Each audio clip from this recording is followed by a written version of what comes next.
Time for Media Watch now. James Creedon is with us. James, you've got plenty of reaction to these protests which continue in Moscow. Unprecedented, some people are calling them, of course. Protests are banned, but they're turning out to say, down with Putin, the elections were rigged. That's right, and this is really not that common in Russia over the last number of years, and so it's quite surprising. You can see on Twitter now, one of the things that is trending, a lot of people going on that social website, or social media website, and writing under the hashtag 6th of December. And we've been seeing this all year, not in Russia, but in the Arab world, really, during the Arab Spring, dates that became kind of symbolic dates where everybody was being kind of called upon to come out and demonstrate in Tahrir Square in Tunisia or elsewhere. And you saw, hashtag 17th of February, hashtag various dates that were sort of key dates, and now you're seeing the 6th of December in Moscow, so that already speaks volumes.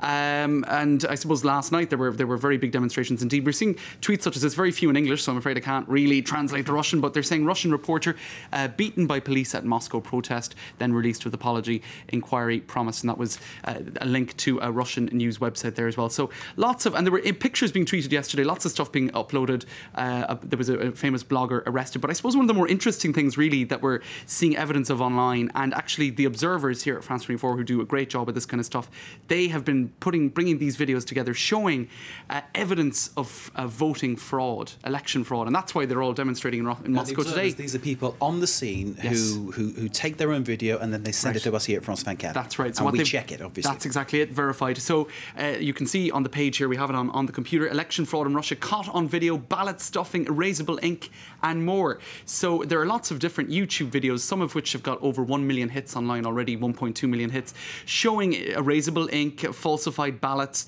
all sorts of different stuff. Now, I've put together just a little clip of 2 of those videos, and we'll take a look at that now, because what you see in the first picture is a guy with he must have had a mobile phone, and he saw what was going on in this voting station, which was a guy taking voting ballots and just changing them, or in some way doctoring what the people had actually put on these ballots.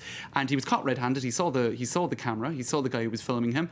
And I suppose, what more can you say? It was pretty clear what was happening. Now, in that particular video, what we've seen has been acknowledged by the authorities in Moscow. The electoral committee in Moscow said, yes, this happened.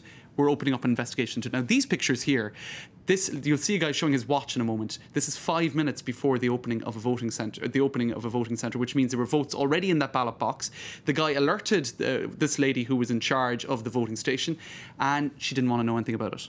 So there were lots of videos like that showing that there in some voting stations, ballot boxes were tampered with, and that this vote is perhaps not as clean-cut and as honest as Dmitry Medvedev and as Vladimir Putin would like us to believe. Well, indeed, the European Union, of course, joining in those calls, saying that they have great concerns about the actual fairness of the election. Of course, Catherine Ashton lending her voice to those calls as well. But interesting to see that video coming out of Russia. Absolutely. Now, there's just one more video that I want to show you, Mark. Just to point out that Russia became the country in Europe with the most internet users, ahead of Germany in September. Now, this is a video showing the sort of dissent that was online during the election. It's a pig by the name of Nyakh Nyakh. Now, he was the image of, I suppose, the opposition to Putin, and he was calling on everybody to spoil their votes. So you had various videos uploaded online showing this Nyakh Nyakh. Here you have him at the Kremlin being served as a meal.